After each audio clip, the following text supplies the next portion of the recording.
हाँ, तो ये बुक का लास्ट चैप्टर और हमारे सिलेबस का भी लास्ट चैप्टर डिस्कस करते हैं। Okay, that is the coordination compounds.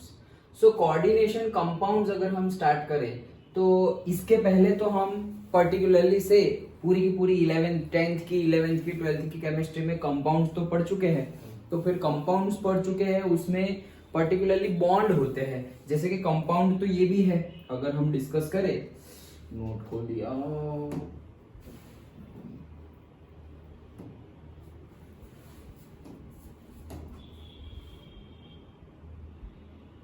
जैसे कि अगर नाम को हम समझे कि कोऑर्डिनेशन कंपाउंड्स क्या है, तो कंपाउंड्स वर्ड जो आ रहा है, तो कंपाउंड्स तो ये भी है। सपोज कोई कंपाउंड ले लेते हैं हम, से कंपाउंड ले ले HCl ले लेते हैं, तो हमारे पास HCl है। दूसरा कोई कंपाउंड ले ले से NaCl है, तो ये लोग भी तो कंपाउंड है। HCl भी कंपाउंड है हाइड्रोजन और क्लोरीन का, NaCl भी कंपाउंड है सोडियम और क्लोरीन का। तो क्या इसको हम कोऑर्डिनेशन कंपाउंड बोल सकते हैं? तो इसको हम कोऑर्डिनेशन कंपाउंड नहीं बोल सकते। क्यों नहीं बोल सकते? क्योंकि ये कंपाउंड किस वजह से बना? तो वो कंपाउंड बना दो एटॉम से मिलकर। कौन से दो एटॉम से मिलकर वो कंपाउंड बना?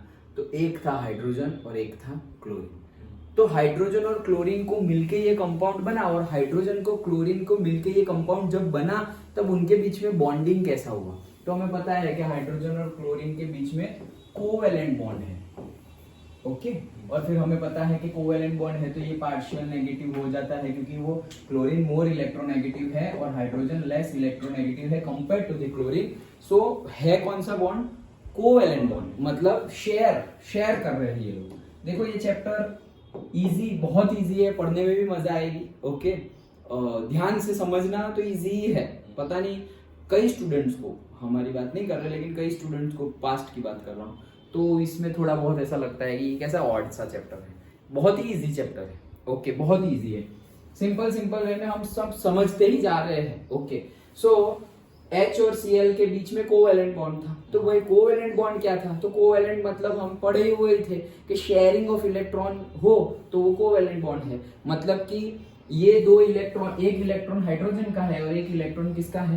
क्लोरीन का। उनके बाद उनके बीच में कोवेलेंट बॉन्ड बन गया। मतलब क्या कि जब भी जरूरत होगी तो क्लोरीन ये एक इलेक्ट्रॉन जो शेयरिंग में है वो अपने पास ले लेगा। तो क्लोरीन के पास 17 तो है और एक हाइड्रोजन ने दे दिया तो 18 हो गया।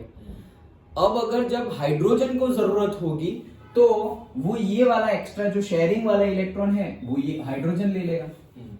अंडरस्टूड? तो यही था हमारा covalent bond by sharing of electron. मतलब क्या, कैसा समझो कि तुमने और तुम्हारे ब्रदर ने से तुम्हारी पॉकेट मनी सेव करना शुरू किया कि तुमने 100 रुपीज हर महीने डाले।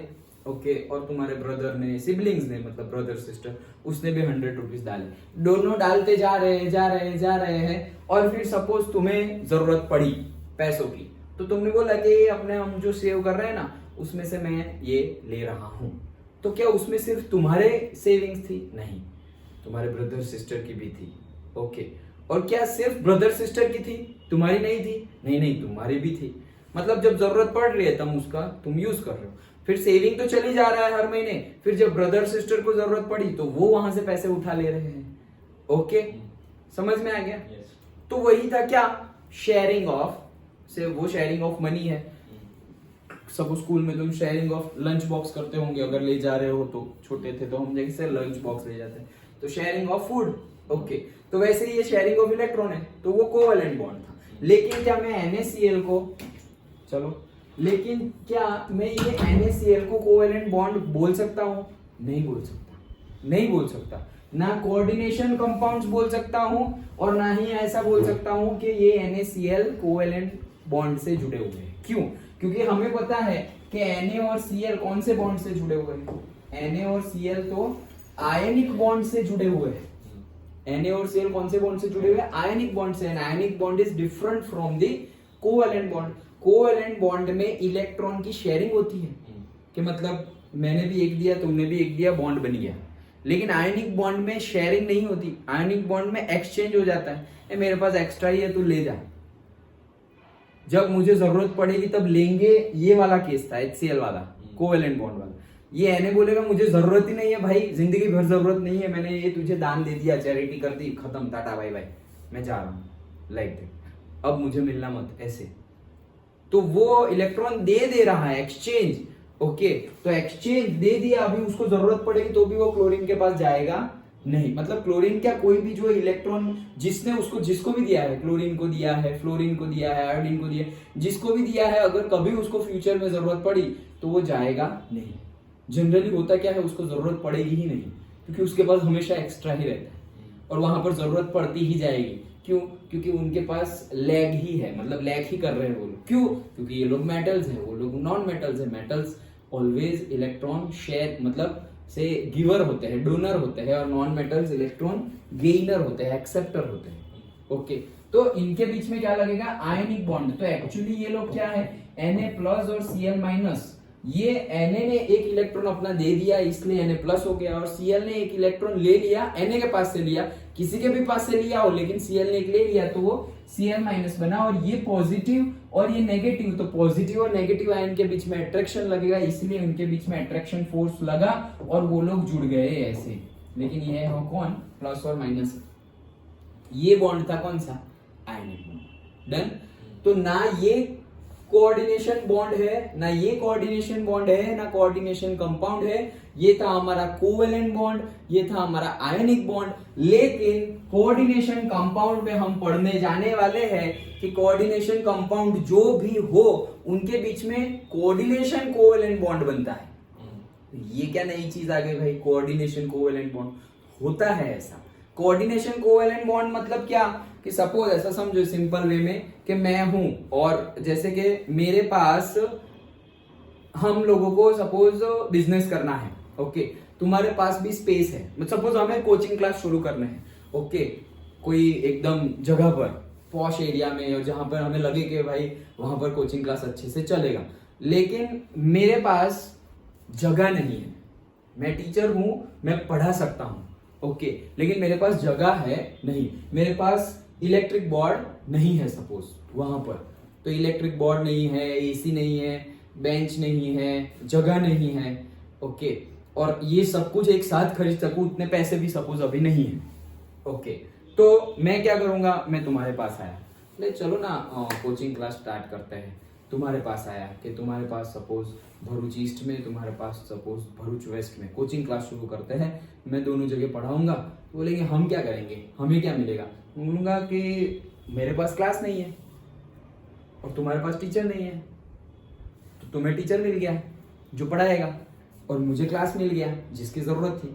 अगेन हो तो वही चीज रही है, इनको भी इलेक्ट्रॉन की जरूरत थी, यहां भी इलेक्ट्रॉन की जरूरत थी। जरूरत तो यहां पर थी, कोऑर्डिनेशन कंपाउंड में भी इलेक्ट्रॉन की जरूरत तो है ही, लेकिन ये इलेक्ट्रॉन एक्सचेंज, शेयर और जब जरूरत हो तब लेते कैसे हैं उसके ऊपर डिपेंडेंट है, ओके। तो अगर तुम शेयर कर रहे हो देन कोवेलेंट बॉन्ड। अगर किसी ने दे दिया हमेशा के लिए, ये है मेरे पास जमीन, जाओ तुम उसके ऊपर खेती करो, इंडस्ट्रियल एरिया बनाओ, या कुछ मत करो, ऐसे ही पड़े रहने दो, या से कैटल्स को घूमने के लिए रखने दो, तुम्हें जो करना है करो, तो वो आयनिक बॉन्ड हो गया। एक्सचेंज मतलब दे दिया, चैरिटी कर दी, ओके। और जैसे अभी मैं बताया कि तुम दोनों के पास जगह है और मेरे पास जगह नहीं है, लेकिन तुम दोनों के पास टीचर नहीं है और मैं टीचर हूं, तो मैं आऊंगा और तुम्हारी जगह पे आके पढ़ाऊंगा। और फिर सपोज जो भी हमारे स्टूडेंट्स की फीस आएगी उसमें से सपोज थोड़ा पोर्शन मैं पढ़ा रहा हूँ, थोड़ा पोर्शन मैं तुम लोगों को दे दूंगा। क्यों? क्योंकि मेरे पास तो जगह नहीं थी ना, जगह तुमने दी इसलिए मैं पढ़ा पाया, नहीं तो मैं नहीं पढ़ा पाता। और तुम्हें क्यों मिले, तुम्हें क्यों पैसे मिल रहे हैं, क्योंकि तुमने जगह दी थी इसलिए। अंडरस्टूड? तो तुमने जगह दी थी, तो जगह देके कैसे पैसे मिल गए, तो जगह देके मैंने वहां पे कुछ किया ना, और वो करने से मुझे प्रॉफिट हुआ ना। जैसे हम कंपनी के शेयर्स खरीदते हैं स्टॉक मार्केट में, फिर सपोज हमने टाटा मोटर्स के शेयर खरीद लिए, सपोज हमने रिलायंस के शेयर्स खरीद लिए। मतलब क्या कि हमने सपोज मेरे 100 रुपीज रिलायंस को दे दिए, अब रिलायंस अपना जो बिजनेस करना है वो करेगा। मैं तो 1 साल बाद पूछूंगा कि भाई मैंने तुझे 1 साल पहले 100 रुपीज दिए थे, क्या हुआ उसका? बोले वो 100 तो 110 हो गए, क्या बात कर रहे हो, मुझे वापस दे दो। तो उसको 110 रुपीज वापस मिल जाएंगे। 110 कैसे हुए? उसने भी रिलायंस से बिजनेस किया उसके ऊपर से, ओके, तो वो 100 के 80 रुपीज भी हो सकते हैं। क्यों? बोलेंगे यार मैंने तुम्हारे पैसे इन्वेस्ट किए थे तुम्हारे और मेरे मिलके, वो डूब गए, अभी इतने ही है, तो वो कम भी हो सकते हैं। ओके, कहने का मीनिंग क्या है, यहां पर तुम्हारे पास, अभी ये टर्मिनोलॉजी में समझाऊं तो तुम्हारे पास ऑर्बिट है, तुम्हारे पास इलेक्ट्रॉन नहीं है, और मेरे पास इलेक्ट्रॉन है, मेरे पास ऑर्बिट नहीं है, तो मैं अपना इलेक्ट्रॉन तुम्हारी ऑर्बिट में डाल दे रहा हूं और हम लोगों के बीच में बॉन्ड हो जा रहा है। डन, वो है कोऑर्डिनेशन कंपाउंड्स। ऐसे बॉन्ड से जो कंपाउंड्स बनेंगे वो होंगे कोऑर्डिनेशन कोवैलेंट बॉन्ड से बने हुए कोऑर्डिनेशन कंपाउंड्स। नेम समझ में आया सबसे पहले तो, क्योंकि ये हम पहले नहीं पढ़े थे, दैट्स व्हाई इतना टाइम लिया हमने। अंडरस्टूड, कोऑर्डिनेशन कंपाउंड समझ में आ गया। अब तक क्या कर रहे थे, इसके पास भी इलेक्ट्रॉन है, इसके पास भी इलेक्ट्रॉन है, ऑर्बिट भी है और इलेक्ट्रॉन भी है, तो क्या कर रहे थे वो लोग, शेयर कर रहे थे। इनके पास भी ऑर्बिट भी है, इलेक्ट्रॉन भी है, लेकिन इलेक्ट्रॉन भी छोड़ दिया और कई बार तो ऑर्बिट भी छोड़ देते हैं। जैसे कि सोडियम है तो सोडियम ने लास्ट अपना वैलेंस इलेक्ट्रॉन भी छोड़ दिया, और जो वैलेंस इलेक्ट्रॉन जहां पर है सपोज 3s1 में, वो ऑर्बिट भी छोड़ दी, वो डायरेक्ट आ गया 2p6 बन गया, वो एक इलेक्ट्रॉन छोड़ के, तो ऑर्बिट भी छोड़ दी और इलेक्ट्रॉन भी छोड़ दिया। ओके, यहां पर हम क्या कर रहे हैं, यहां पर एक भाई साहब के पास ऑर्बिट है ही नहीं, लेकिन उसके पास इलेक्ट्रॉन है, और दूसरे के पास इलेक्ट्रॉन नहीं है, ऑर्बिट पड़ी हुई है खाली, तो वहां से बॉन्ड, जैसे कि मैंने इलेक्ट्रॉन दिए तुम्हारी ऑर्बिट में, हम लोगों के बीच में बॉन्ड बन गया। लेकिन बॉन्ड बना कब, जब मैंने तुम्हें इलेक्ट्रॉन दिए तब, मतलब एरो अगर हम बनाए, एरो बनाना पड़ेगा, तो एरो कैसे होगा, मेरे से तुम्हारी तरफ, मतलब ऐसे और फिर ऐसे, मेरे से तुम्हारी तरफ ऐसे बॉन्ड बनेगा। डन, तो ये हमारा बना कोवैलेंट, कोऑर्डिनेशन कोवैलेंट बॉन्ड से कोऑर्डिनेशन कंपाउंड बन गया। समझ में आया? ओके, चलो तो स्टार्ट करते हैं इंट्रोडक्शन। क्या बोल रहे हैं, in the previous unit we learned that transition metals मतलब कौन से, D block. Yes, previous unit मतलब इसके पहले डी और एफ ब्लॉक था, अभी हमने सेकंड बुक कंप्लीट की है, लेकिन ये बुक में इससे पहले डी एंड एफ ब्लॉक था। Okay, so transition metals form a large number of complex compounds in which the metal atoms are bound to a number of anions or the neutral molecules by sharing of electrons। मतलब क्या कि ये जो transition elements है, D block के जो elements है transition elements, okay, D और एफ भी, ओके, तो वो भी इनर ट्रांजिशन एलिमेंट्स। ओके, तो जो मोटा मोटा जो ट्रांजिशन एलिमेंट्स है, ओके, वो लोग क्या कर रहे हैं कि दूसरे एटॉम के साथ मिलकर, दूसरे एलिमेंट्स के साथ मिलकर बहुत सारे एनायंस के साथ मिल रहे हैं। मतलब बहुत सारे एनायंस मतलब क्या, नंबर ऑफ एनायंस ज्यादा है, मतलब जैसे कि भाई NaCl के साथ मिल रहा है तो एक एनायन हो गया, Na से आयोडीन के साथ मिल रहा है तो ये दूसरा हो गया। ओके, तो बहुत, ये तो Na तो S ब्लॉक में था, लेकिन बहुत सारों के साथ ज्वाइन, ये तो हमेशा Cl और F और I और Br उसी के साथ जुड़ रहा है, किसी और के साथ नहीं जुड़ सकता। वो उसी के साथ जुड़ सकता है जो एक इलेक्ट्रॉन गेन करता हो, क्योंकि ये एक इलेक्ट्रॉन दे रहा है। लेकिन वो लोग तो कितने सारे दे रहे हैं, हमने डी और एफ ब्लॉक में समझे थे, सारी की सारी हमने याद रखी थी कि भाई से वेनेडियम है, क्रोमियम है, +6 तक जाता था, +7 तक जाता था, मैंगनीज, क्रोमियम, वेनेडियम +5 तक जाता था, याद है ना? ओके, मतलब 5-5 इलेक्ट्रॉन चैरिटी में दे रहे हैं, तो ऐसा नहीं है कि 5 ही हर बार देंगे, नहीं, 5 दे सकते हैं, 4 दे सकते हैं, 3 भी दे सकते हैं, 2 भी दे सकते हैं, 1 भी दे सकते हैं। जैसे कॉपर की बात की, आयन की बात की, तो +1 भी था, +2 भी था, याद आया? तो उनकी वैलेंसी ज्यादा होती है। डन, तो वही हिसाब से ये सेंटेंस फिर से पढ़ रहा हूं, क्या बोल रहे हैं कि transition metals forms a large number of complex compound, मतलब बहुत सारे कॉम्प्लेक्स कंपाउंड क्या है वो अभी हमने समझ लिया। तो बहुत सारे कॉम्प्लेक्स कंपाउंड्स बनते हैं in which the metal atoms are bound, metal जो एटम होता है वो bound to a number of anions, मतलब जो मेटल एटम्स, जो डी ब्लॉक एफ ब्लॉक के जो मेटल होते हैं, वो जो नॉन मेटल वाले हैं, क्लोरीन है, आयोडीन है, या फिर उधर सल्फर है, फास्फोरस, वो सब वहां रखेंगे उसको। ओके, तो bound to a number of anions, neutral number of anions, मतलब ये मेटल किसके साथ जुड़ेगा, या तो एनायन के साथ जुड़ेगा या तो फिर न्यूट्रल के साथ जुड़ेगा। न्यूट्रल के साथ भी जुड़ सकता है, जिसका कोई चार्ज नहीं है वो। एनायन मतलब क्या, जिसके माथे पे नेगेटिव चार्ज है वो। ओके, अच्छा, तो उनके साथ जुड़ता है भाई शेयरिंग ऑफ इलेक्ट्रॉन्स। कैसे जुड़ता है, शेयरिंग ऑफ इलेक्ट्रॉन से, उनको उनके साथ शेयर कर रहा है, शेयर करना ही हुआ ना, कोऑर्डिनेशन कोवैलेंट बॉन्ड बोलेंगे हम इसे। ओके, क्यों, क्योंकि हम शेयर कर रहे हैं मतलब ऐसा नहीं कि आधा मेरा और आधा तेरा, उसका कुछ है ही नहीं, पूरे के पूरे इलेक्ट्रॉन यही शेयर कर रहा है और बॉन्ड बन जा रहा है, उसकी ऑर्बिट यूज हो रही है। Done, okay. तो वही है, in modern terminology such compounds are called as coordination compounds. तो ये अभी की टर्मिनोलॉजी में इन्हीं को बोलते हैं कोऑर्डिनेशन कंपाउंड्स। मतलब एक एलिमेंट बहुत सारे एनायन या न्यूट्रल एलिमेंट्स के साथ जुड़ा हुआ हो, न्यूट्रल मॉलिक्यूल्स के साथ जुड़ा हुआ हो, तो ये ही कंपाउंड को क्या बोलते हैं, कोऑर्डिनेशन कंपाउंड्स। Done, okay. चलो, the chemistry of coordination compounds is an important and challenging area of a modern inorganic chemistry। तो जो हमारा inorganic chemistry है उसमें ये थोड़ा सा चैलेंजिंग है। ओके, क्यों? क्योंकि अभी भी स्टडी बहुत सारी चल रही है, जैसे एफ ब्लॉक, अभी भी कितनी सारी स्टडीज चल रही है, रिसर्च चल रहा है। ओके, तो उसी की बात चल रही है, वो उसी की बात कर रहे हैं। New concepts of chemical bonding and molecular structure have provided insights into the functioning of these compounds as vital components of biological systems। तो जितना भी रिसर्च होता जा रहा है उससे पता चल रहा है कि ये बहुत ही ज्यादा वाइटल कंपोनेंट्स है और से नेसेसरी भी है for all the biological chemical activities. Okay, चलो, देन क्लोरोफिल, जैसे कि क्या, तो अभी एग्जांपल है कि तुम बोल रहे हो कि बहुत ज्यादा वाइटल है बायोलॉजिकल बायोकेमिस्ट्री के लिए, कैसे तो अभी देखते हैं। देखो एग्जांपल, क्लोरोफिल, कौन सा क्लोरोफिल? प्लांट में जो होता है जिससे फोटोसिंथेसिस रिएक्शन होती है उसकी बात कर रहे हैं।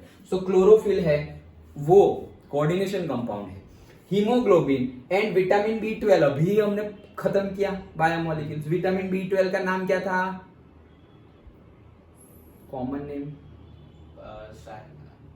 थारीपीरिसा, साइक्लोट्रिक, साइनो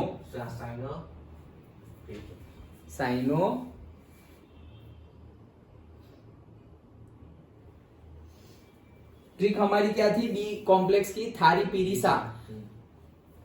तो थारीपीरिसा में क्या था, थाइमाइन, रिबोफ्लेविन, पीरिडॉक्सिन और साइनो कोबाल्टेमाइन। Done, okay. हाँ, तो रिवीजन करते रहना तो याद रह जाएगा, ऐसा भी नहीं है दो तीन बार रिवीजन करने को बोल रहा हूँ। अच्छे से एक बार बैठ के याद रख लिया तो याद ही रह गया, लेकिन सिर्फ पढ़ रहे हो तो भी, क्योंकि हम ऐसे ही कर रहे हैं जिससे कि हमें क्लास में ही सब याद रह जाए। अच्छा, चलो। सो क्या बोला मैंने, साइनो कोबाल्टेमाइन, विटामिन B12 का नाम, ये तो आया इसलिए बता दिया। Chlorophyll, haemoglobin and vitamin B12 are coordination compounds of the magnesium, iron and cobalt respectively. देखो कोबाल्ट का आ गया ना। ओके, सो मैग्नीशियम मतलब कौन, क्लोरोफिल के अंदर मैग्नीशियम है, हीमोग्लोबिन मतलब आयरन एंड कोबाल्ट रिस्पेक्टिवली। मतलब ये जो हम बोल रहे हैं क्या कि भाई विटामिन B12, तो ये पर्टिकुलरली कोऑर्डिनेशन कंपाउंड है कोबाल्ट का। ओके, कोबाल्ट का मतलब जो मेटल है वो क्या है, कोबाल्ट। डन, फिर हीमोग्लोबिन, तो उसमें जो मेटल है वो क्या है, आयरन। और फिर से लास्ट में हमने क्या बोला, क्लोरोफिल, तो क्लोरोफिल में जो मेटल है वो क्या है, मैग्नीशियम। तो मेटल मैग्नीशियम है, लेकिन उसके साथ जुड़े हुए होंगे ना एनायंस या न्यूट्रल मॉलिक्यूल्स, वो जो अच्छा चलो बता ही देता हूं, वो जो न्यूट्रल और एनायन जुड़े हुए हैं ना मेटल के साथ, उनको बोलते हैं लिगेंड्स। क्या बोलते हैं, लिगेंड्स। सिंपल है, अभी देखेंगे आगे, लेकिन अभी बात चल रही है तो फिर मैं वर्डिंग्स बोलते जाऊं तो तुम यूज टू हो जाओ। उनको क्या बोलते हैं, लिगेंड। लिगेंड मतलब क्या, हमने क्या बोला, एक मेटल है, वो बहुत सारे एक के साथ नहीं, ये मेटल यहां भी जुड़ा हुआ है, यहां भी जुड़ा हुआ है, यहां भी जुड़ा हुआ है, यहां भी जुड़ा हुआ है। तो यहां जुड़ा हुआ है वो एनायन के साथ, यहां जुड़ा हुआ है वो एनायन के साथ, ये डिफरेंट एनायन, ये डिफरेंट एनायन, यहां जुड़ा हुआ है वो न्यूट्रल है, यहां जुड़ा हुआ है वो न्यूट्रल है। सबके लिए मेटल ये एक ही है। तो ये सारे जो डिफरेंट कंपाउंड बने, यहाँ पे अलग एनायन है, यहाँ पे अलग एनायन, सेम एनायन हो तो भी डिफरेंट कंपाउंड बन सकते हैं। सेम एलिमेंट सेम है फिर भी डिफरेंट कंपाउंड, जैसे कि हाइड्रोजन ऑक्सीजन, तो H2O बना, तो हाइड्रोजन पेरोक्साइड H2O2। तो भाई ये तो दोनों वही थे, हाइड्रोजन ऑक्सीजन, इसमें भी दोनों वही थे, लेकिन बने अलग से ना भाई, प्रोपोर्शन अलग अलग था तो अलग कंपाउंड बन गया। ओके, तो भले ही एलिमेंट सेम हो या डिफरेंट हो, लेकिन प्रोपोर्शंस अलग होगा तो कंपाउंड अलग हो जाएंगे। अंडरस्टूड? तो डिफरेंट कंपाउंड्स मिल रहे हैं। ओके, किन के साथ ज्वाइन होके, मेटल किन के साथ ज्वाइन, ट्रांजिशन मेटल किसके साथ ज्वाइन हो रहा है, जरूरी नहीं है ट्रांजिशन मेटल ज्यादा के साथ ज्वाइन हो सकते हैं क्योंकि वो ज्यादा उनकी वैलेंसी है। ओके, अदरवाइज एस ब्लॉक के एलिमेंट्स भी हो सकता है। ये नहीं देखा क्लोरोफिल, तो मैग्नीशियम आया ना, ओके, तो वो तो एस ब्लॉक है, मैग्नीशियम एस ब्लॉक का है। ओके, सो जरूरी नहीं है कि ट्रांजिशन ही हो, लेकिन ट्रांजिशन मेटल्स जो होते हैं वो सबसे ज्यादा नंबर ऑफ कोऑर्डिनेशन कंपाउंड बना सकते हैं due to their multiple valency. Simple है। ओके, तो ये जो बॉन्डिंग बना रहे हैं इसी को क्या बोलते हैं? Coordination compounds. मतलब डिफरेंट डिफरेंट बनाए, मेटल ने डिफरेंट डिफरेंट एनायन या सेम एनायन या न्यूट्रल मॉलिक्यूल्स के साथ जो बॉन्डिंग करके जो कंपाउंड बनाए हुए हैं, इनको क्या बोलते हैं? Coordination compounds. और हमने 3 एग्जांपल भी देखे। हीमोग्लोबिन जो आयरन का कोऑर्डिनेशन कंपाउंड है, डन। और उसमें क्या है? हीमोग्लोबिन में आयरन है, लेकिन आयरन के साथ जो जुड़ा हुआ होगा उसको मैं वो बता रहा था कि आयरन के साथ जो जुड़ा हुआ है, क्या जुड़ा हुआ होगा? एनायन जुड़ा हुआ होगा या तो फिर न्यूट्रल मॉलिक्यूल जुड़ा हुआ होगा, उसको क्या बोलेंगे? वो न्यूट्रल या एनायन जो जुड़ा हुआ है उसको क्या बोलेंगे? लिगेंड बोलेंगे। ये मेटल और ये लिगेंड। सिंपल। तो ये जो जुड़े हुए हैं तो वो कोई भी हो सकते हैं, वो हम आगे डिस्कस करेंगे। लेकिन ये 3 नेचुरल एग्जांपल याद रह गए। हीमोग्लोबिन आयरन का कोऑर्डिनेशन कंपाउंड है, देन क्लोरोफिल मैग्नीशियम का कोऑर्डिनेशन कंपाउंड है, vitamin B12 that is the cobalt. Okay, उसके नाम के हिसाब से साइनो कोबाल्ट एमाइन। ओके, तो कोबाल्ट का कोऑर्डिनेशन कंपाउंड है। ओके, हाँ सर, अगर मेटल होगा वो तो मेटल में मतलब डी ब्लॉक और एफ ब्लॉक के मेटल होगी मोस्ट ऑफ, वो ज्यादा बनाएंगे, मोस्ट ऑफ उसके हो सकते हैं, लेकिन ऐसा जरूरी नहीं है। अगर तुम बोलो कि किसके कोऑर्डिनेशन कंपाउंड ज्यादा बनेंगे तो हम बोल सकते हैं डीएनएफ ब्लॉक। यस, हाँ। लेकिन एस ब्लॉक के नहीं बनाते ऐसा नहीं है, एस ब्लॉक के भी बनाते हैं, लेकिन ज्यादा कौन बनाता है? ऐसा बोलते हैं ना कि जैसे कि भाई बहुत सारे, मतलब हमारे पास हाइड्रोकार्बन बहुत सारे हैं। क्यों? क्योंकि हाइड्रोजन और कार्बन डिफरेंट डिफरेंट अमाउंट में, hydrogen carbon oxygen different different amount में जुड़ के ऑर्गेनिक केमिस्ट्री पूरे के पूरे कंपाउंड्स बना दिए, ऑर्गेनिक कंपाउंड्स। तो क्या बात कर रहे हो, सब में हाइड्रोजन कार्बन ही है। सपोज अल्केन तो CH4, फिर मीथेन CH4, इथेन C2H6, अरे सेम ही है, कार्बन हाइड्रोजन कार्बन है, फिर भी इतने सारे कंपाउंड्स। हाँ, क्योंकि प्रोपोर्शंस अलग है। ओके, तो वहां कौन जुड़ रहा है? वहां है कार्बन और हाइड्रोजन। तो कार्बन, कार्बन क्या है? Non metal. और हाइड्रोजन, हाइड्रोजन को तो हम कहीं रखते ही वो तो एज अ मेटल भी बिहेव करता है और एज अ नॉन मेटल भी बिहेव करता है। डन। ओके, सो वही चीज है, ज्यादातर डी और एफ ब्लॉक के हो मतलब ज्यादा कौन बना सकता है? भाई मेटल ही बनाएगा। सबसे पहले बात, सबसे पहली बात, यहां पर भी जो ज्वाइन तो होना ही है, मतलब यहां पर भी शेयरिंग तो करनी ही है। तो शेयरिंग मतलब जैसे अभी हमने डेफिनेशन में देखा, तुम लोगों के पास जगह है, लेकिन तुम्हारा बिजनेस चलेगा कब? जब वो जगह का यूज करने वाला होगा। सिर्फ जगह से पैसे आएंगे नहीं। तो फिर तुमने मुझे कांटेक्ट किया या मैंने तुम्हें कांटेक्ट किया और मैंने बोला कि भाई तुम्हारी जगह का मैं यूज करूंगा। मैं डॉक्टर हूं, वहां पे अपना क्लिनिक खोलूंगा। मैं टीचर हूं, वहां पे मैं स्टूडेंट्स को पढ़ाऊंगा। या मैं सपोज ट्रेडिंग कर रहा हूं तो वहां पे मैं अपना ऑफिस सेटअप करूंगा और मैं ट्रेडिंग करूंगा, लाइक दैट। ओके, कुछ भी, बट तुम्हारी जगह का यूज कब होगा? पड़े पड़े नहीं होगा, जब कोई यूज करने वाला होगा तब होगा, तब तुम्हें पैसे मिलेंगे। अंडरस्टूड? तो अकेले एनायंस का कुछ काम है नहीं, अकेले न्यूट्रल मॉलिक्यूल्स का भी कोई काम है नहीं, हमारे पास मेटल तो होने ही चाहिए। तो कौन से मेटल्स ज्यादातर कोऑर्डिनेशन कंपाउंड्स बनाते हैं? DNF block. एस ब्लॉक वो भी बनाते थे, लेकिन इतने नहीं बनाते, क्वांटिटी की बात कर रहे, इतने नहीं बनाते जितने डी और एफ ब्लॉक बनाते। डन। ओके, चलो आगे। Variety of metallurgical processes, industrial catalyst. देखो मेटलर्जिकल प्रोसेस है, ये भी इंडस्ट्री में ही आती है, डिफरेंट डिफरेंट मटेरियल्स बनाना। मतलब जैसे कि हमारे पास आयरन है, तो ये जो आयरन है हमारे पास, उसमें से हमने से कास्ट आयरन बनाया, स्टील बनाया, ओके, माइल्ड स्टील बनाया, कितना कुछ बना रहे हैं। उसमें मेन इंग्रेडिएंट क्या है? मेन इंग्रेडिएंट है कार्बन और आयरन। ओके, लेकिन उसके प्रोपोर्शंस अलग अलग करके हम डिफरेंट डिफरेंट एलॉयज बना रहे हैं। एलॉयज हम समझे थे। ओके, तो वो कंपाउंड बना रहे हैं, लेकिन उसका प्रोपोर्शंस डिफरेंट डिफरेंट ले रहे हैं। ओके, तो वही चीज बोल रहे हैं। तो वो different different proportion, different different temperature पर एक्टिविटी करनी होती है। हीटिंग एक्टिविटी, कूलिंग एक्टिविटी, उनके ऊपर हवा जोर से फेंकनी होती है एंड ऑल डिफरेंट एक्टिविटी। वो सारी एक्टिविटी की जो स्टडी होती है वो है मेटलर्जिकल साइंस। ये तो सिर्फ बता रहा हूं। ओके तो मेटलर्जिकल प्रोसेस क्या होता है, तो यही सब प्रोसेस होती है, बहुत ज्यादा टेम्परेचर पे हीट करना, बहुत ठंडे टेम्परेचर पे ले आना, फिर उसको से पीटना, उसका वायर में कन्वर्ट करना, उसका शीट में कन्वर्ट करना, डिफरेंट डिफरेंट प्रोसेस होती है मटेरियल की कैरेक्टरिस्टिक्स के रिलेटेड। तो वो सब आता है कौन सी फील्ड में, मेटलर्जिकल, वो सब है metallurgical processes. Then industrial catalyst भी होते हैं, ओके वो तो हमें पता ही है industrial catalyst. Then analytical reagents involve the use of coordination compounds। तो analytical reagent भी होते हैं, मतलब इंडस्ट्री में भी और डोमेस्टिक भी, लेकिन तुम एनालिसिस करने के लिए study point of view, research point of view use कर रहे हो, so that is the analytical reagents involve the use of the coordination compounds. तो ये सब एप्लीकेशंस है, okay. Then coordination compounds also find many applications in electroplating. Electroplating याद हो तो हमने किया हुआ है, जैसे कि भाई पर्टिकुलरली हम नहीं बोलते कि इसके ऊपर इसका इलेक्ट्रोप्लेटिंग करवाया, जैसे कि हम बोलो ओ भाई इतना मोटा मोटा गोल्ड कोई ले जाएगा, अरे टेंशन नहीं है रे, तो प्लेटिंग गोल्ड है, पूरा का पूरा गोल्ड नहीं है, सिर्फ प्लेटिंग गोल्ड का है। प्लेटिंग गोल्ड का है मतलब ऊपर से कवर लगा दिया, ओके कवर लगा दिया।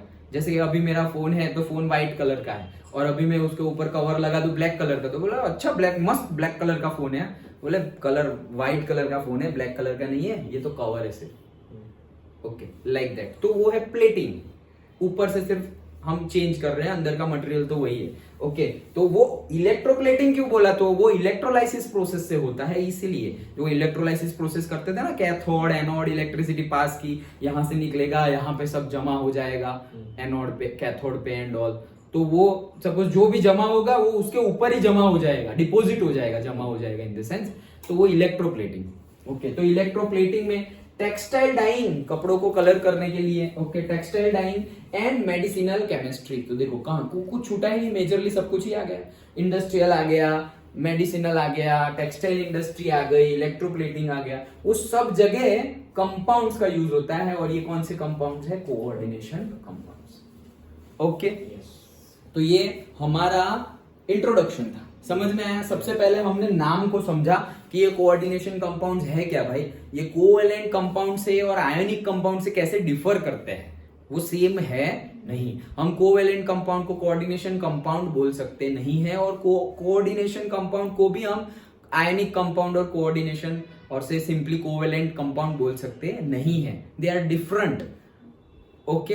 तो वो पहले तो हमने समझा कि वो है क्या, और फिर वो समझने के बाद से हमने समझा कि कहां कहां है ये नेचर में। तो नेचर में हमने समझा हीमोग्लोबिन में, क्लोरोफिल में, हमारे बॉडी में जो ब्लड है उसमें हीमोग्लोबिन में है, क्लोरोफिल में है, विटामिन B12 में भी होता है। तो वो पर्टिकुलरली ये सब क्या है, तो वो पर्टिकुलर एलिमेंट्स होंगे जो मेटल होंगे, और मेटल के साथ जुड़े हुए मॉलिक्यूल्स जो एनायंस हो सकते हैं या फिर न्यूट्रल मॉलिक्यूल्स हो सकते हैं, जिनको हम लिगेंड्स बोलते हैं, वो जुड़े हुए हैं, और उसी को हम बोलते हैं कोऑर्डिनेशन कंपाउंड्स। ज्यादातर D और F ब्लॉक के होते हैं, बट S ब्लॉक के मेटल्स भी कोऑर्डिनेशन कंपाउंड बनाते हैं, जैसे कि अभी हमने क्लोरोफिल देखा, मैग्नीशियम का कोऑर्डिनेशन कंपाउंड है, सिंपल, ओके।